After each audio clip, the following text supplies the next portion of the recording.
A'udzu billahi minasyaitonir rajim. Bismillahirrahmanirrahim. Subhanallah walhamdulillah wala ilaha illallah wallahu akbar. La haula wala quwata illa billahil aliyyil azim. Tidak ada makom yang lebih mulia dibandingkan dengan tawakal, karena tawakal menjadikan hamba mencintai Allah. Dengan kepasrahan ini seorang salik memperoleh hidayah, sehingga dia pun memperoleh keridhaannya. Jika Allah telah meridhoinya, maka kemuliaan dari Allah akan diperolehnya. Oleh karena itu, barang siapa bertawakal kepada Allah, menyerahkan segala urusan kepadanya, ridho dengan qadarnya, maka dia benar-benar telah menegakkan agama dan memperbaiki iman dan keyakinannya, sehingga kedua tangan dan kakinya hanya tergerak untuk kebajikan. Dia benar-benar menjadi orang yang berakhlak mulia, yang dengan akhlak mulia tersebut segala urusannya pun menjadi baik.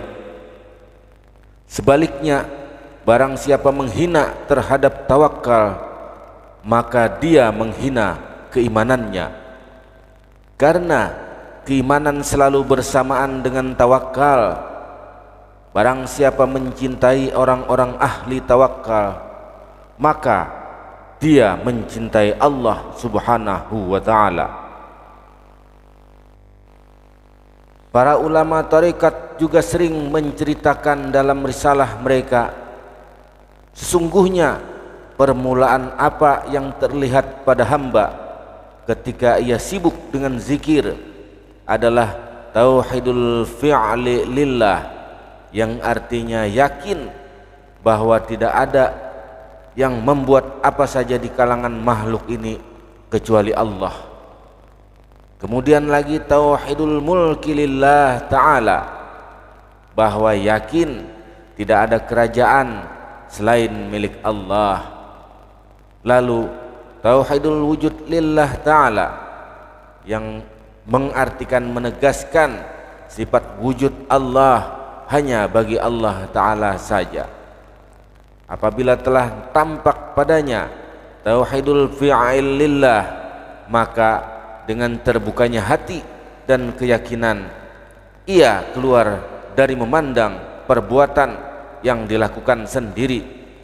Ia yakin bahwa dirinya hanya sekedar tempat dilakukannya pekerjaan Allah dan takdirnya, dan ia keluar dari mencari pahala atas amalnya, dari takabur, dari ujub, dari riya. Ia akan masuk ke dalam lapangan ikhlas yang sempurna. Pendamlah dirimu dalam kesamaran, tidak dikenal orang, karena sesuatu yang tumbuh dari yang tak dipendam tidak akan sempurna hasilnya. Tidak ada sesuatu yang lebih berbahaya bagi seorang salik dibandingkan kemasyhuran, keterkenalan diri dan namanya, karena hal itu termasuk bagian terbesar yang diperintahkan untuk ditenggalkan dan memerangi nafsu di dalamnya. Dan terkadang juga hati seorang salik masih tolerir untuk meninggalkan selain kemasyhuran, mencintai jabatan dan memilih kemasyhuran itu bertentangan dengan tuntutan ibadah atas dirinya.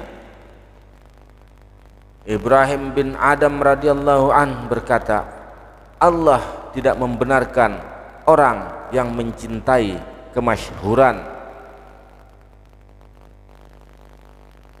Wahai manusia, sakitilah setan-setan musuhmu dengan membaca la ilaha illallah, berzikir secara ikhlas.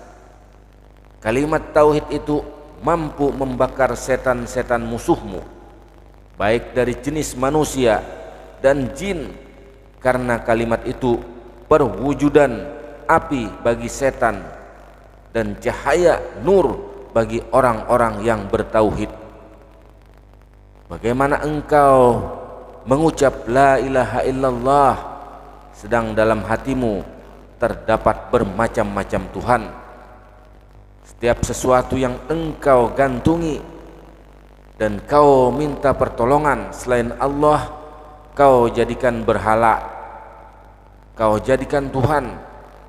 Pengakuan tauhid yang keluar dari lisan itu tidak berguna jika masih disertai penyekutuan. Penyucian hati tidak berguna bila disertai pengotoran. Orang bertauhid itu menyakitkan setan, dan orang bersyirik itu disakitkan setan dan disukai sama setan. Sedangkan ikhlas itu menjadi penguat ucapan dan perbuatan. Oleh karena itu, perbuatan tanpa disertai ikhlas seperti kulit tanpa kerangka, dan kulit saja tidak berguna kecuali untuk bahan bakarnya.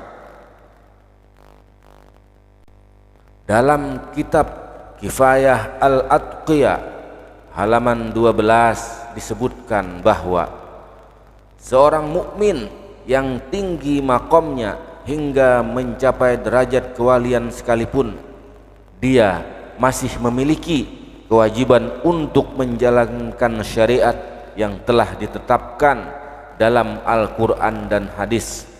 Bahkan jika seseorang mengaku telah mencapai derajat kewalian dan telah memahami hakikat, dia beranggapan bahwa taklif syariat telah gugur dari dirinya, maka orang tersebut adalah telah menyimpang dari ajaran agama Islam.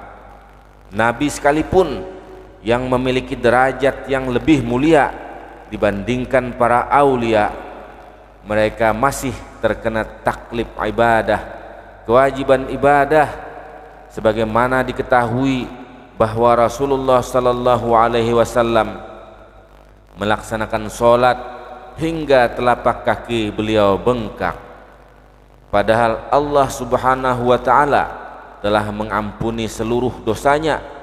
Semua itu dilakukan oleh beliau semata-mata merupakan bentuk syukur seorang hamba kepada Allah subhanahu wa ta'ala.